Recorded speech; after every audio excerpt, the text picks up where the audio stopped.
साथियों, हम आप लोगों से आज बात कर रहे हैं अधिगम का पठार। क्योंकि अधिगम का पठार शिक्षा जगत की एक बहुत बड़ी समस्या है। इसके संदर्भ में हम कुछ जानकारी करते हैं। अधिगम के पठार को परिभाषित करते हुए शिक्षा जगत के प्रसिद्ध विद्वान स्किनर महोदय का कहना है कि पठार एक क्षैतिज प्रसार है जिसमें किसी प्रकार की प्रगति का बोध नहीं होता है।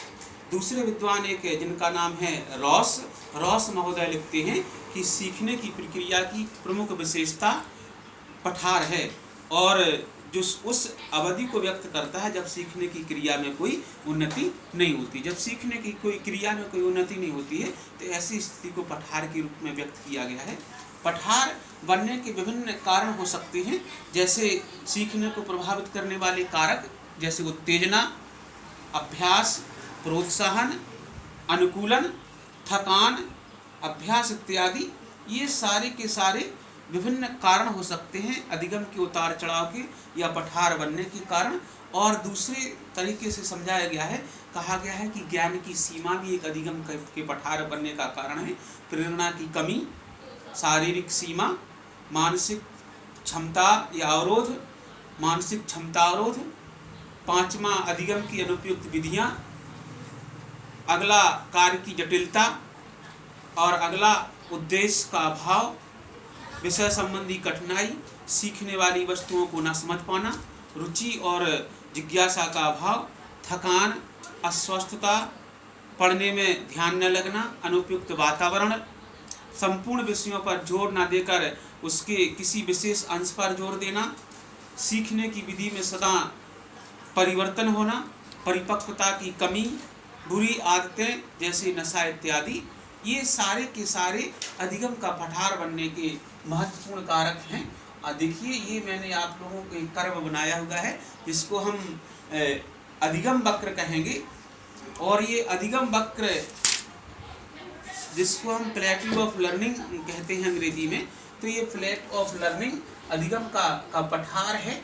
और आप देखेंगे कि ये इसकी जो गति है वो बहुत तेजी से, यहाँ ये अधिगम की मात्रा है और ये अभ्यास की मात्रा है। तो जिस तरह से हम अभ्यास कर रहे हैं अधिगम की मात्रा में वृद्धि हो रही है। अधिगम की मात्रा और प्रयास, ये प्रयास में हम जितने प्रयास करते हैं उतनी मात्रा बढ़नी चाहिए। तो अधिगम का प्रयास जब हम करते हैं तो शुरुआत में हमारी अधिगम की मात्रा में बड़ी तेजी से वृद्धि होती है, लेकिन जैसे जैसे हमारे प्रयास बढ़ते जाते हैं, हम तीसरे प्रयास पर यहाँ देखेंगे इसके सामने, यहाँ इस अधिगम की मात्रा में रुकावट आने लगी है। अधिगम की मात्रा रुकने लगी है, अधिगम की मात्रा में रुकावट आने लगी है और धीरे धीरे ये स्थिरता की ओर जा रही है। तो इस तरह से ये जो स्थिति बन रही है ये अधिगम के पठार की स्थिति बन जा रही है। ये पठार बन रहा है। तो अधिगम का पठार, इसमें होता क्या है कि हम कितना भी सीखने का प्रयास करते हैं, वो हमारे सीखने का प्रयास फलीभूत नहीं होता है। तो विभिन्न तो इस तरह से हम अधिगम के पठार के विभिन्न कारणों से परिचित हुए। हम जानेंगे एक दूसरे प्रकार का ये भी बनाया हुआ है जो विस्तृत वक्र है, इसमें भी पठार बनते हैं। यहाँ आप देखेंगे कि यहाँ जैसे ही हमारा प्रयास है और अधिगम की मात्रा, ये यहाँ हमारा प्रयास लगातार बढ़ रहा है लेकिन यहाँ अधिगम की मात्रा में वृद्धि नहीं हुई, तो यहाँ ये पठार की स्थिति हो जा रही है। क्या हो जा रही है? पठार की स्थिति। फिर इसके बाद आप यहाँ देखेंगे यहाँ भी पठार की स्थिति हो रही है। तो इस कर्व में दो पठार बन रहे हैं, पहला पठार यहाँ बन रहा है और पहला पठार यहाँ। तो इस तरह से पठार बनने की मात्रा स्फुरण के कारण होती है। मनोविज्ञान में एक शब्द है स्फुरण, इसके कारण होती है। हम इसके निराकरण के संदर्भ में चर्चा करेंगे कि अधिगम प्रक्रिया पठार जो बनते हैं वो स्वाभाविक हैं, लेकिन इन पठारों का हमें निराकरण करना चाहिए और इनके निराकरण के लिए हमें बालकों को प्रेरणा देने पर बार बार प्रोत्साहित करना चाहिए। बालकों को सीखने के लिए, अधिगम के लिए प्रेरित करना चाहिए। बालकों को सीखने के लक्ष्य और शिक्षण की व्यवहारिक उपयोगिता से अवगत करा देना चाहिए। यहाँ हम फिर याद करेंगे थॉर्नडाइक के अधिगम के नियम की ओर, जिन्होंने थॉर्नडाइक ने अधिगम के नियम में प्रभाव का नियम दिया है। अगर हम उस प्रभाव के नियम को यहाँ लागू करेंगे तो हमारा पठार का निराकरण हो सकता है। अधिगम की उत्तम और रोचक विधियों का प्रयोग किया जाना चाहिए। फिर हम सिद्धांत के अधिगम के सिद्धांतों की ओर आ जाते हैं। तो एक सिद्धांत है रुचि का सिद्धांत। तो हम रोचक विधियों का प्रयोग किया जाना चाहिए। सीखने की उत्तम रोचक विधियों का प्रयोग करेंगे तो हमारा अधिगम का पठार कम हो जाता है।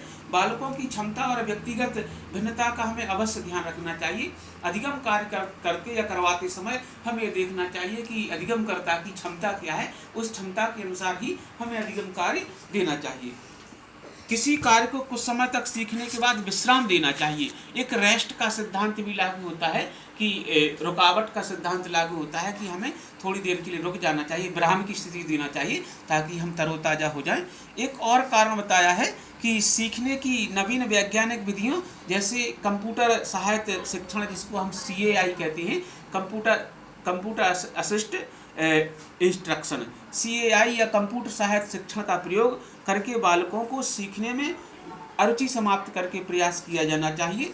बालकों को सिखाने में सरल से जटिल की ओर, फिर जो सीखने का एक विभिन्न आव्यूह है, कौशल है, स्किल है, हम उस कौशल की ओर या सूत्र को देखेंगे। मैक्सिम्स या जो सूत्र होता है, हम सूत्र को देखेंगे जो एक सूत्र है सरल से जटिल की ओर। तो हम सीखने के दौरान हम अगर सरल से जटिल की ओर इस सूत्र का प्रयोग करते हैं तो हम अधिगम के पठार को कम या दूर कर सकते हैं। एक बड़ा कारण और हो सकता है कि अधिगम के पठार को दूर करने के लिए एक उपाय है कि हम बीच बीच में मनोरंजन को भी लाते रहें।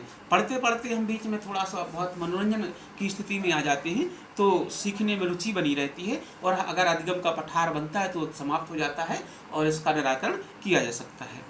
एक और कारण है कि हमें वातावरण या व्यवस्था, उपयुक्त वातावरण की व्यवस्था करनी चाहिए। सीखने के लिए एक वातावरण एक बहुत महत्वपूर्ण जिम्मेवार कारक है। जिस प्रकार से वंशानुक्रम हमारे अभिवृद्धि के लिए कारक होता है, इसीलिए ही अधिगम के लिए एक वातावरण भी बड़ा महत्वपूर्ण कारक है।